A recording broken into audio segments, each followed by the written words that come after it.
I'm a shop slob. What else can I say?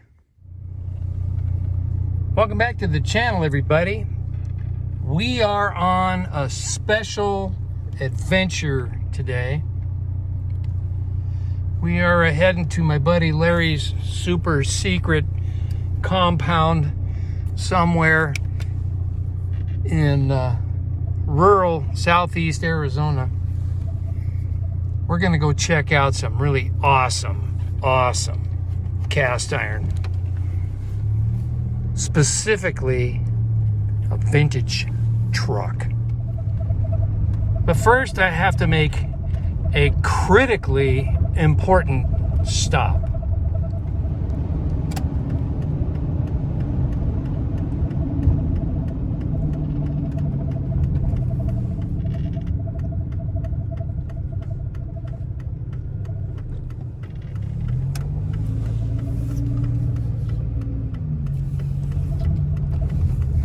Those of you that have been with the channel for a while probably know what I'm up to here. See if I can get this big hip dually into a parking spot. For those of you that are new to the channel, this is what's known as Romeos, which is a weekly occurrence. That's retired old men eating out.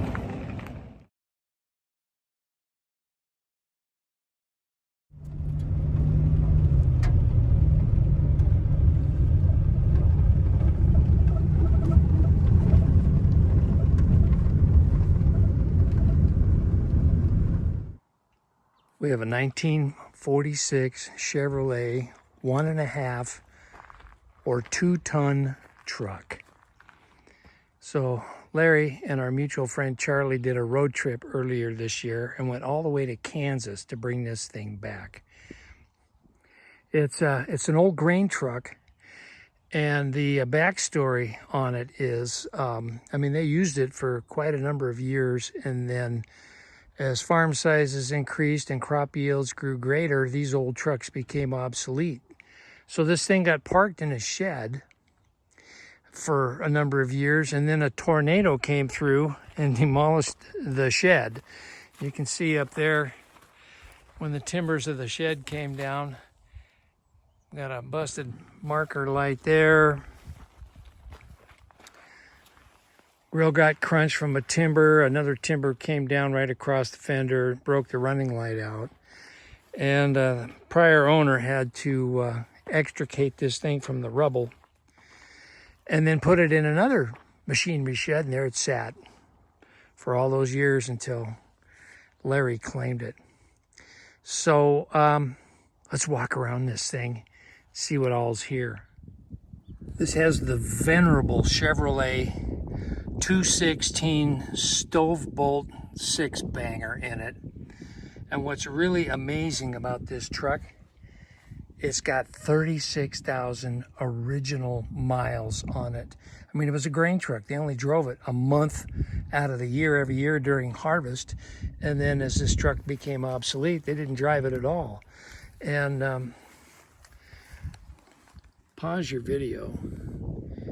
I don't know if this will work. She's rated at 15,000 pounds, but I think she hauled a little more than that because original owners beefed that frame up a lot to haul additional weight. I gotta be careful. There's fire ants everywhere. Could be a snake walking around here somewhere too. You've been cleaning, Larry? Yeah. Because where this thing resided in the machinery shed before, the raccoons had moved in, and oh my God, what a mess it was. And Larry's obviously been cleaning, but... Oh, I thought it had 36,000 miles on it. What is that, 41? Is that what it says? Yeah, I believe so, 41,000. What a beauty. Here's some more of that frame stiffening they did. to increase the capacity of this thing. Because like I said, it was rated at 15,000, but I think they hauled a little bit more than that. So, Larry gave me a cheat sheet here. It's a 46 Chevy model 6400. It's a grain truck. We said it's got the 216 inline six banger. It's got a 4-speed transmission and a 2-speed rear end. This is a dump box. This has got the hoist. And it's got the old Widowmaker split rims on it. And then it was the company bought the cab and chassis from Chevrolet, and then they did the grain box conversion in Kansas City, Missouri. 4,563 Model 6400 trucks were produced on the assembly line. And this was a 4,536 truck that was made. This is the 4,500? 4,536. 36 truck made. Wow. In that year.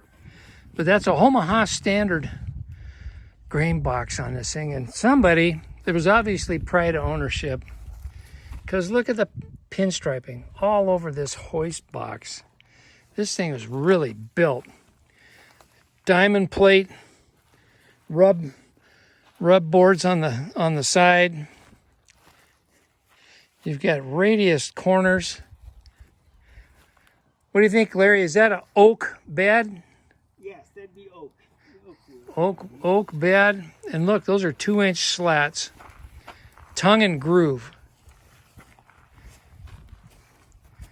Beautiful. I'd be curious to know what they hoisted the box over to bend that half-inch. That was an auger. They had an auger. Oh, they had an auger on it. They had an auger to auger the wheat into it. Oh, I gotcha. And this hit the auger. That's right. So it's not like you pull into the elevator anymore and you just pull the belly dump and dump right into the grates in the bottom. This one, they had an auger backed up here, and they tipped the grain up into a hopper on the auger, and then the auger would run it up into the elevator or bin, whatever they were working on.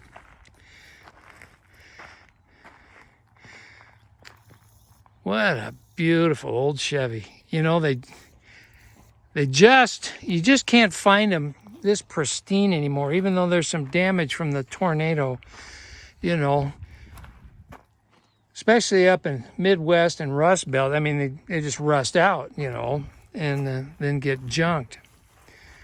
But I thought the gas tank was behind the seat, but it's under the seat.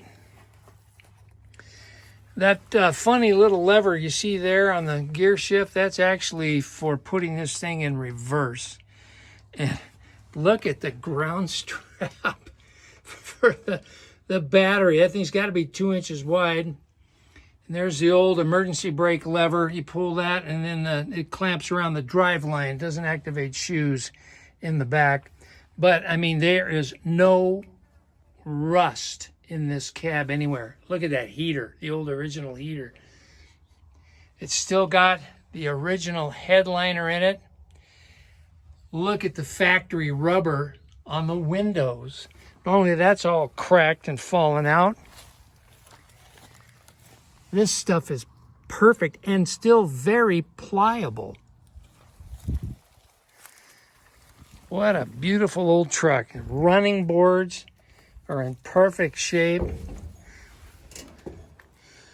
Top of the cab, other than where the timber came down from the damaged shed in the tornado, it's really good shape. There's some dings up there on the top of the cab, but nothing a good tin bender can't take care of. This is the original paint. Two-tone. What do you think, Larry? Olive drab and black? It was really a blue truck. It was blue. Oh, I see. That's just blue oxidized. Yeah, all right. It was blue. I bet you that would buff out. I forgot. Yeah, this is the color of the blue. Look at the insulation here, the rubber insulation for the hood to rest on. That is still in beautiful shape. The radiator. Check out the fins. It's never had a fan through it. really good shape. And I do believe that hole in there is for a hand crank. That's true. I don't think I'd want to try and hand crank a stove bolt 6-banger though. So the only thing missing on this truck is the front bumper. And I'm sure in this old Chevy world, one could be had, or a custom one could be built. But body-wise, this is probably the worst right here. And I think that would probably be a candidate for the old Fitzy's Fabrication cut and butt to fix that. Check out the cloth braided wiring loom. It's still in perfect condition. The old voltage regulator there, it's still got the air breather on it. Single horn, more cloth braided wiring here. Just in beautiful shape. Still got all the embossed lettering on the radiator. I wonder if that's a brass top radiator, Larry. I don't know. I bet you it is. Yeah. I bet you it is. But still got the generator. I think the starter's on the other side, but man, 40,000 original miles. I bet you clean the points, hook up a fuel bottle to it, put in a fresh battery, this thing would crank right out. So tell me, Larry, about the trip going and coming to get this thing. Oh, it went well. The truck weighs 7,000 pounds as it is. Man, And so half of that's probably that box. the box and the framework, that sort of thing, yeah. It was purchased by Henry Ruber in 1946, and he died, I believe, in 1954 with a tractor accident. Oh, He was driving a Farmel with a narrow front end, and it tipped over ooh, to the side, and he was killed. And so he only got to use it for about, I guess, 8 years. man. And it was last licensed in 1969. So it hasn't been run since. Wow. Well, of course, by 69, farms were a lot bigger. Yeah. Grain crops yield was vastly increased. So these trucks just weren't big enough anymore to haul all that grain. And you know, they were hauling them with semis by then, with the belly dumps and all of that. Now, you guys had to pull the outer duals off to get it up on Charlie's trailer. Is that right? Yes, that was the deal. Yeah. And what do those weigh? 150 pounds a piece? They're pretty heavy. I just roll them over there, but it was too heavy for me to lift around. Yeah, I know, because I mean, like the big tires I got on the pump jack trailer are the same type of deal. I can't pick them up. So now you guys towed this home with a Ford F-150 tandem axle trailer, and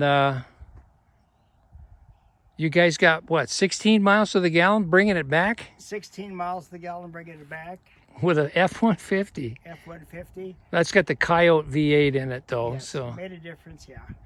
yeah, but man, you know, it's funny, I was watching Waylon Wyer's channel the other day, and his old 50 Chevy 1.5 tons he sold to a guy back in Connecticut, and then the guy showed up with a Dodge 1500 Ram with a V6 in it and a flatbed trailer, and they winched that big Chevy up on there, and it weighs about the same or a little more than this one, and towed it all the way back to Connecticut. Wow. With that little half-ton Dodge and a V6. Wow. So just amazing what you can do nowadays with modern trucks. That old slug over there, if I had towed this home with that, it would have been 8 miles to the gallon at the best. So your original plan, Larry, you were going to get this in running condition and you were going to use it as a parade vehicle? That is correct, yes. So mount some hit and miss engines on the box, pull the sideboards off, and That's true. mount some hit and miss on the Sure. on there, and take it through the parades and all of that. I'm not sure if that's going to happen. I'm 84 now, so I don't have very many years left. Yeah, well, it's quite a project. That's a fact. I got to stop for a second here, Larry. Look, I forgot to show the foot pedals. Hardly any wear. The old original rubber gas pedal, that's starting to show some weather checking, you know. But look at the starter button. All of the serrated knobs on there are still good. Hardly any wear at all. I wonder how old that National Motor Club of America sticker is, because it sure ain't AAA. I don't even know if that motor club exists anymore. Check this out.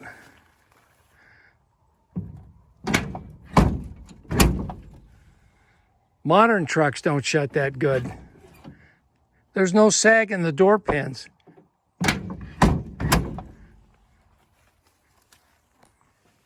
It still has the original rubber on the corner of the hood for when you set it up here on top. And the original air conditioning vent right there. And a single windshield wiper. And I'm betting that's vacuum. Probably so. So when you're going up a hill with your foot on the throttle, the windshield wiper just barely moves. And as soon as you crest the hill and start down the other side and let off the gas, then they go like mad. What is this knob for? That one right there. That, I believe, either cranks open your vent or the windshield may crank out. Okay, I see what you mean. Yeah, I'm betting though, there's a wire handle. No, that's just regular wiring. Okay, that right there, that knob is for opening the vent. Okay. I bet you crank that handle and the windshield will open up. I'm thinking that's what that might be for. Yeah, well anyway, I really appreciate you sharing your truck with us, Larry. It's really an awesome, awesome deal. Well, thanks everybody for joining me on this vintage Iron Odyssey. I hope you enjoyed Larry's just fine example of a 46 Chevy Survivor. That's really quite the truck. And, sorry, dirt road. Anyway, thanks for watching. Welcome new subscribers. Glad you're here. Existing subscribers, thanks for sticking around. And when I get back on the Camelback drill press project, I've got a reveal there. And so stay tuned for that. Anyway, we shall see you later, everybody. And again, thanks for watching. Bye for now. Much, much better.